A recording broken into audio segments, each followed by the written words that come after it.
I never planned to homeschool. I never wanted to spend my days teaching kids, even my own. I would jokingly say that I would leave that work to the professionals.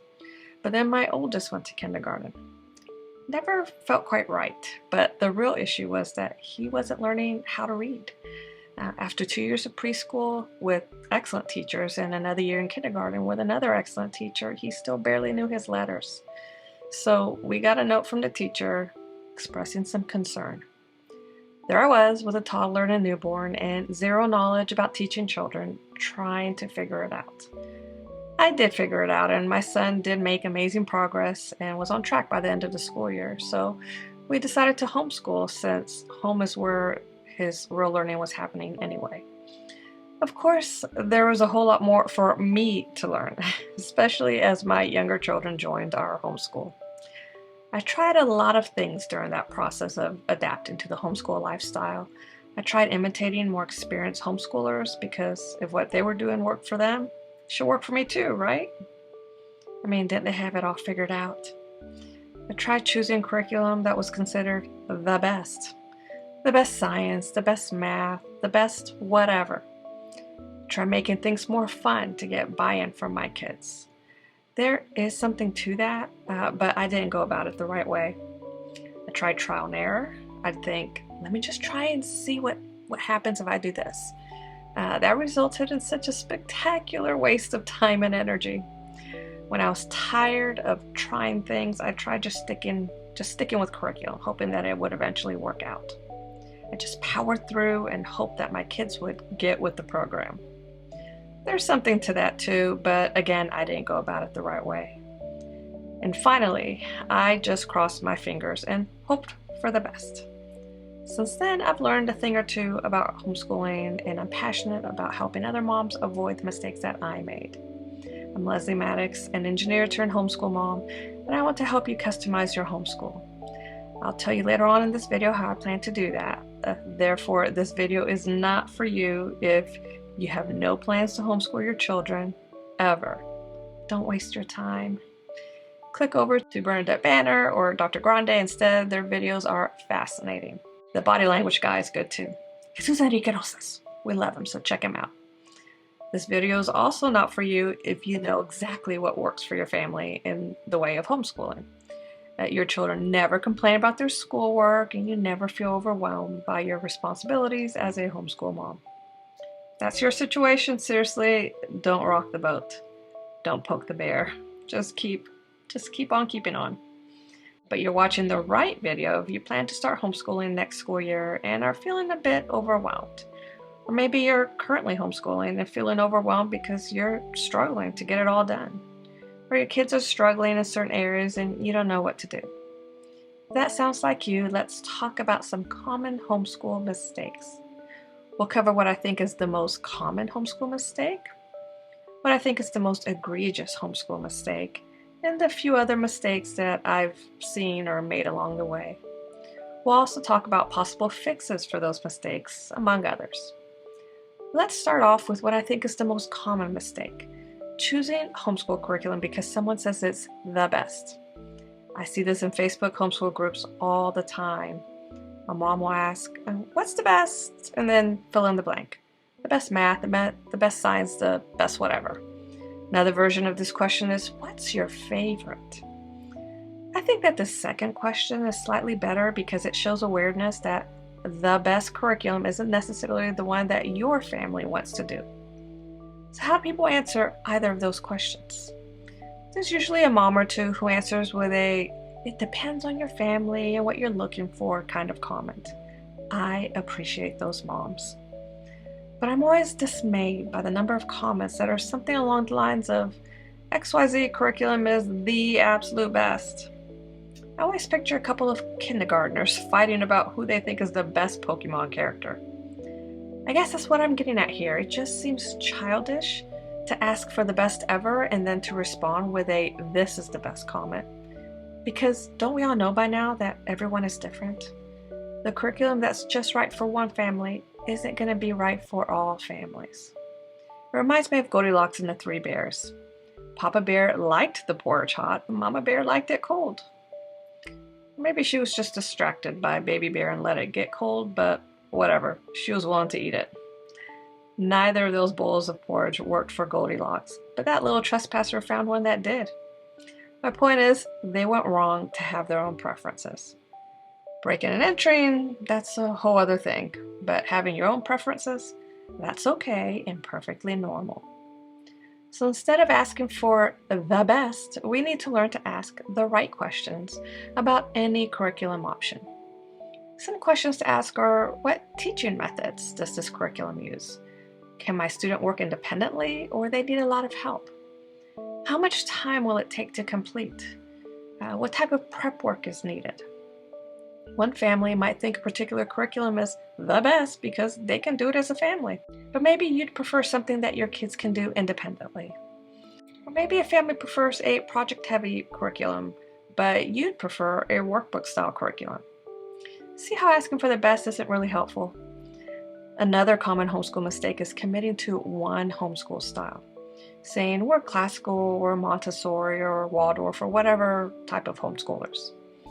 I think that people do this because they like the community surrounding particular homeschool styles, and I get that.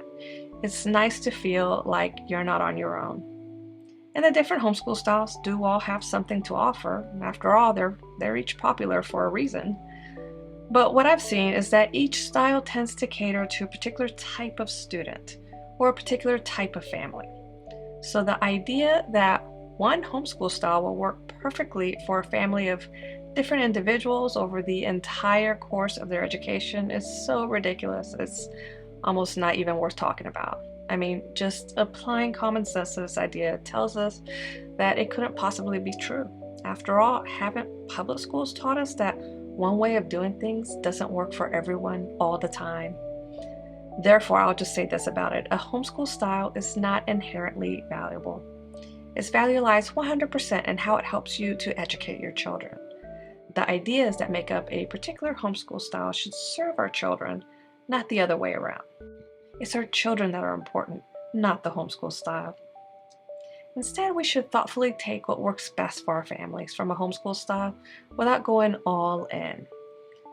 I suspect that families that do say that they adhere to a particular homeschool style probably change how they do things over time to work for individual kids. They'd have to. It's either that or have endless arguments with the kid that it doesn't work for. Another common homeschool mistake is overloading on homeschooling curriculum and filling all waking hours with schoolwork. I made this mistake our first year of homeschooling. I was just so excited about all of the possibilities and wanted to do them all. I've also done this when something just looked good and I thought I'd just throw it in, or when I didn't fully understand how much time a particular curriculum would take. You see that there are a few different reasons why we might make this mistake, so you won't be surprised to hear that the fix could involve a few different things. You may need to start working toward specific academic objectives. It's helpful to know what your student should be doing instead of just doing random activities. Maybe the objectives covered by a particular reading curriculum aren't appropriate for your child right now. Or the math curriculum you're considering doesn't cover topics that your child needs, for example. Also, you may need to do a better job of studying specific curriculum options to understand what they will require from you and your family. Like, how many days a week will your kids need to work in it? How much time will it take each day? How long are those video lessons? That one bit me in the butt one year. And how much help will your kids need to complete assignments? So, know what you're signing up for. Another fix to this mistake is to plan homeschooling around your life instead of planning your life around homeschooling. There's so much to this, but you can start off with recognizing that there are only so many hours in a day. There isn't a time management technique in the world that will add hours to a day. You can't add hours, you can only use them. And then recognize that all activities are not of equal importance. So a wise person identifies the most important activities and prioritizes those so that they get done. So for example, if math is especially challenging for a child right now, maybe put more importance on that activity than on typing. That doesn't mean that you'll spend 2 hours every day doing math, not at all. But it does mean that you might need to take time to sit with your child each day and work through math with them. Or find some creative ways to sneak in multiplication practice, for example, above and beyond their schoolwork. Delightful activities should also be given higher priority. So, for example, if drawing is delightful and life-giving for your child, maybe put more importance on that than on that music lesson or science experiment. You can't do every learning activity, and every activity can't be the most important. If you try to make either of those things true, your family will not have a life outside of homeschooling. Like I said, there's a lot to this one, so we'll have to talk about it more in a later video. Maybe the worst mistake, in my opinion, that homeschoolers make is choosing curriculum based on what the homeschool mom prefers. I call this the mother bias, and I see it especially with reading. For example, a mom loves to read, and so she leans toward a literature-based homeschool style. Of course, there are a lot of moms available that will tell her that yes, literature-based curriculum is the best way to educate your kids. Little thought is given to how the kids will respond. I almost made this mistake when we first started homeschooling because I also love to read and would have loved literature-based learning methods as a child. So of course, I leaned toward a literature-based homeschool style. Thank goodness I remembered that I have a child that was diagnosed with a language disorder. So maybe listening to a lot of words all day long and depending on that for learning wouldn't be the best. I still look back at that mistake I almost made and shudder because it would have been awful. The way to prevent making this mistake is to know your natural biases. I know that my love of reading means that I will always be biased toward learning activities that involve books. A mom that loves crafts may be biased toward learning activities that involve a lot of artsy hands-on projects. An athletic mom may be biased toward learning activities that involve a lot of movement. And a very social mom may be biased toward learning activities that are done in a group. Just to be clear, it's perfectly okay to share the activities that we love with our kids. And younger children will especially love doing those activities with mom, even if it's not their thing. The problem is when we take our natural bias, our opinion or preference, and turn it into a law to judge our kids by. So if a mom loves reading and her kid doesn't, she may think, well, I need to find a way to make him love reading. If a mom is very athletic, but her kid hates sports, she may think, gosh darn it, my kid will play soccer and love it.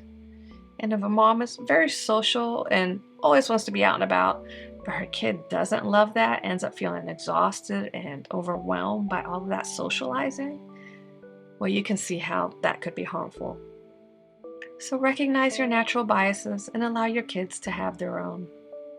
The last homeschool mistake I want to talk about is simply crossing our fingers after we've made curriculum choices and hoping for the best. Once the materials are delivered and we've made lesson plans, it's easy to think I'm done and all set for the school year. But I've learned the hard way that the unexpected happens. My kids end up hating something that I thought they'd love. Or one subject takes way longer to complete each day than I planned. Or what I thought was the solution to my child's struggles in a subject doesn't end up helping at all. The common way to fix this problem is to just dump the curriculum and try something new. But that supposed solution often doesn't work because you're not zeroing in on the issue and taking deliberate steps to address that issue. So, chances are that new curriculum either doesn't work or introduces new problems. The fix to this mistake is to have a backup plan just in case things don't work out as planned. I know. Once you're done choosing curriculum and lesson planning and organizing your homeschool, you just want to be done. I get it. I feel the same way, believe me.